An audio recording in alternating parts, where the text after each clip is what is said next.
ഒരു simple cooker ബിരിയാണിയുടെ recipe നോക്കിയാലാ. അത് നമ്മുടെ ഹരിയാലി മസാലയിൽ പോണേ സോയാബീൻ വെച്ചിട്ടുള്ള ഒരു ബിരിയാണി. അപ്പോൾ അത് ഉണ്ടാക്കാൻ വേണ്ടിയിട്ടേ ആദ്യം തന്നെ ഒരു 2 കപ്പ് സോയ നല്ല ചൂടുവെള്ളത്തിലെ ഒരു 10 മിനിറ്റാണ് സോക്ക് ചെയ്ത് വയ്ക്കുക. അതിന് ശേഷം നന്നായിട്ട് കഴുകിയിട്ട് അതിൻ്റെ ആ ഒരു വെള്ളം കൂടെ പിഴിഞ്ഞിട്ട് മാറ്റി വെച്ച് കൊടുക്കണം.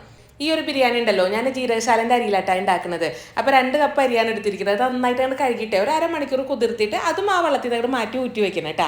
ഇനി നമുക്ക് ഹരിയാലി മസാല ഉണ്ടാക്കണം. അപ്പോൾ അതിന് വേണ്ടിയിട്ട് മിക്സിയുടെ ജാറിലോട്ടെ ഒരു പിടി പുതിന, 2 പിടി മല്ലിയില, പിന്നെ ഒരു 1.5 സവാളയും ഒരു തക്കാളിയും 4 അല്ലി വെളുത്തുള്ളിയും ഒരു കഷ്ണം ഇഞ്ചിയും നമ്മുടെ എരിവിനുള്ള പച്ചമുളകൂടെ ചേർത്തിട്ട് നല്ല പേസ്റ്റ് പോലെ അടിച്ചിട്ട് അത് മാറ്റി വെക്കണം കേട്ടോ.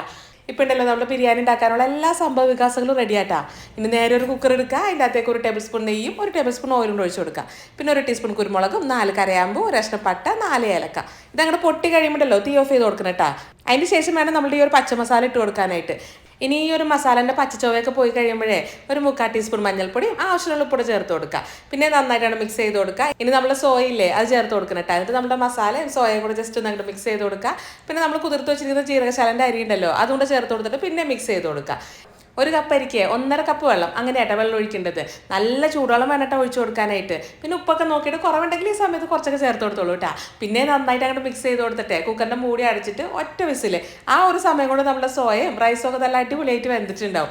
അപ്പോൾ ലഞ്ചൊക്കെ പാക്ക് ചെയ്തുകൊണ്ടോണേ നമ്മുടെ ബാച്ചിലേഴ്സിനും മക്കൾസിനും ഒക്കെ പറ്റിയ നല്ല അടിപൊളി ഒരു കുക്കർ ബിരിയാണി ആട്ടാ. എല്ലാവരും ഒന്ന് ഉണ്ടാക്കി നോക്ക്.